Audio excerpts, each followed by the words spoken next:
C'est l'été. Et vous le savez, l'été, ce que j'aime bien faire sur cette chaîne, c'est vous proposer du programme culturel. Vous savez que l'été dernier, je vous avais lancé le feuilleton de l'été, donc à savoir un format dans lequel je vous proposais de lire avec vous des textes, et à la fin de chaque épisode, je vous proposais de choisir pour le texte que vous vouliez que je poursuive. Et on va sans doute recommencer ce format-là. Dites-moi si vous avez aimé ce format et que vous voulez qu'on le refasse. Mais ce que je voudrais faire, en tout cas à coup sûr, c'est qu'on se plonge ensemble dans de grands discours. Vous savez, j'ai notamment cet ouvrage, mais j'en ai d'autres du même genre, des anthologies de grands discours, et de temps en temps, j'aimerais qu'on s'arrête ensemble sur un de ces grands discours qui ont marqué l'histoire. On prendra également des discours antiques, des discours du Moyen-Âge, pour avoir un vaste panorama de la manière dont différents orateurs à différentes époques ont pris la parole pour essayer de transformer le monde. Et l'objectif, c'est d'une part évidemment d'augmenter notre culture générale, mais c'est également de regarder de quoi sont faits les grands discours et de quoi sont faits les grands orateurs. Alors, je voudrais commencer par un discours de Clémenceau qu'il a prononcé au lendemain de la victoire de la France dans la Première Guerre mondiale, et c'est intéressant parce que c'est un discours dans lequel il essaie de construire la paix, notamment politiquement, parce que derrière ce discours, son objectif, c'est que l'union du peuple qui s'est construite pendant la guerre soit maintenue pendant la paix. Et donc ce qu'il y a derrière ça, c'est qu'il a envie de pouvoir avoir la coalition la plus importante dans les élections qui arrivent. Juste pour vous donner un peu de contexte, donc Clémenceau, son surnom pendant la Première Guerre mondiale, c'était le père la victoire, et donc c'est un homme politique qui est monté aux responsabilités pour essayer de rassembler, de remobiliser la population avec des méthodes parfois assez brutales, pour pouvoir en tout cas maintenir les soldats motivés et lutter contre le découragement, la désertion, et lutter également contre l'idéologie pacifiste. Parce que, évidemment que le pacifisme, ça doit être notre mode par défaut.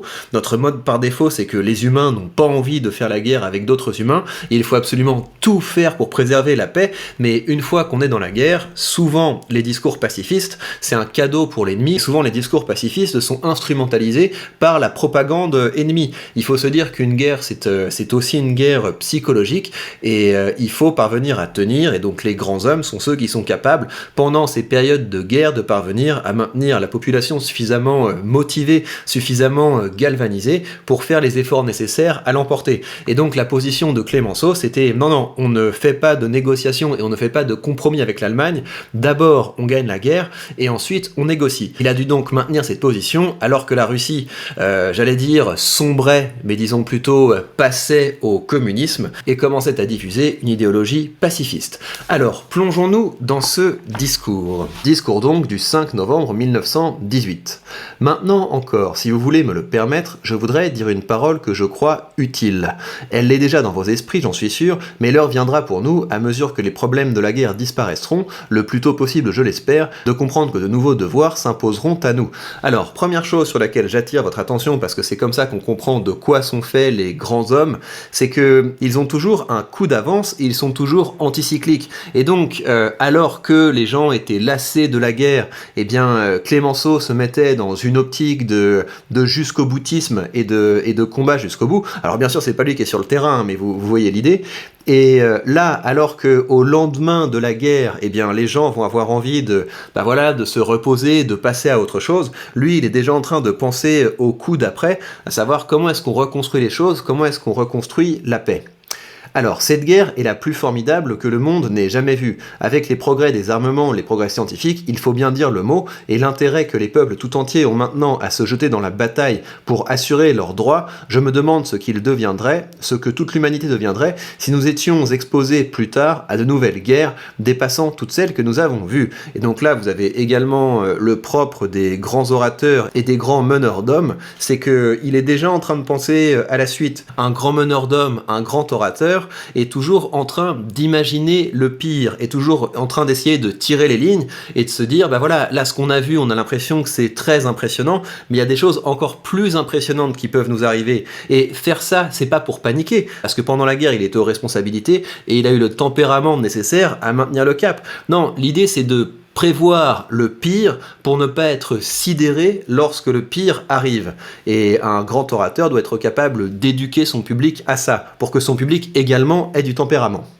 Ceci, je ne le veux pas, et je n'ai pas besoin de le dire, il n'y a pas d'homme qui le veuille. Seulement, les paroles sont belles, les actes sont difficiles, cruels et douloureux parfois. Je demande aux assemblées de la République française de préparer déjà dans leur pensée le travail qui bientôt s'imposera à elles et qui ne sera pas moins redoutable que celui de la guerre. Et donc c'est là que, alors qu'il sort juste d'une guerre, il est déjà en train de penser à l'agenda politique, et ce qu'il y a derrière ça, c'est venez, on fait une coalition, venez, on forme une coalition politique, on arrête de se disputer, on se focalise tous avec un même objectif, et tant qu'à faire, avec moi à la tête du bateau. Il faut que l'alliance dans la guerre soit suivie de l'indéfectible alliance dans la paix. Les peuples sont arrivés à comprendre qu'ils étaient tous solidaires. Les égoïsmes nationaux pourront s'atténuer, ils demeureront toujours le fond de l'humanité.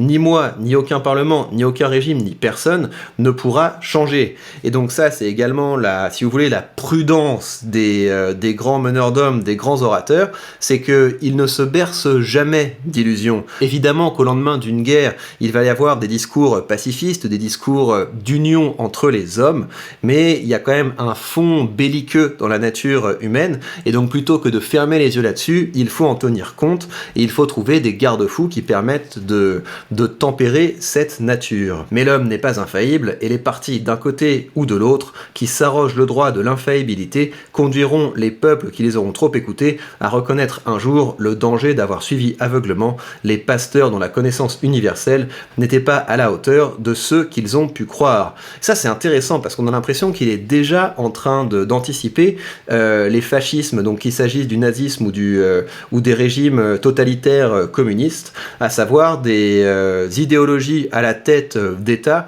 des idéologies qui sont réputées infaillibles et qui, grâce à leur propagande, font qu'ils marchent comme un seul homme, que le peuple marche comme un seul homme à la catastrophe. Laissez-moi vous dire ceci, vraiment, il faut être humanitaire. Et cette grande croisade humanitaire, vous ne serez pas seul, car tous nous avons supporté notre part de combat. Aussi, à la fin de cette croisade, je voudrais que, modifiant un peu la formule de nos aïeux, nous nous promettions d'être frères au sens véritable du mot, et que si l'on nous demande qui nous a inspiré cette pensée, nous répondions « La France le veut ». La France le veut. Et donc, ce que je trouve intéressant de retenir de ce discours, c'est que le grand orateur et le grand meneur d'hommes trouvent une manière de mêler ses intérêts, donc ses intérêts en l'occurrence politiques, donc son objectif c'est de pouvoir parvenir aux responsabilités, en tout cas de rester aux responsabilités avec une grande coalition politique qui le soutient, donc ça c'est son intérêt. Son intérêt est motivé par une idée de ce qui est juste de faire, et donc il essaie de faire converger son intérêt avec les intérêts du public et avec une cause plus générale, à savoir l'intérêt supérieur de la nation et l'intérêt supérieur de l'humanité, à savoir faire travailler la nation au service de la paix après avoir gagné la guerre. Voilà donc ce premier discours que je voulais partager avec vous. N'hésitez pas à me suggérer des orateurs dont vous voudriez que je partage avec vous des discours dans les commentaires, et je vais continuer au fur et à mesure des semaines qui vont ponctuer cet été de vous proposer ce genre de lecture rapide avec quelques commentaires légers ici ou là de ces grands textes. Profitez bien de votre été pour pouvoir vous ressourcer. L'été, ça doit être une respiration culturelle pour vous reconnecter aux humanités, les arts, la science et la culture, et pour pouvoir attaquer la rentrée plein d'idées fraîches et nobles. Prenez bien soin de vous et à très vite pour de prochains contenus.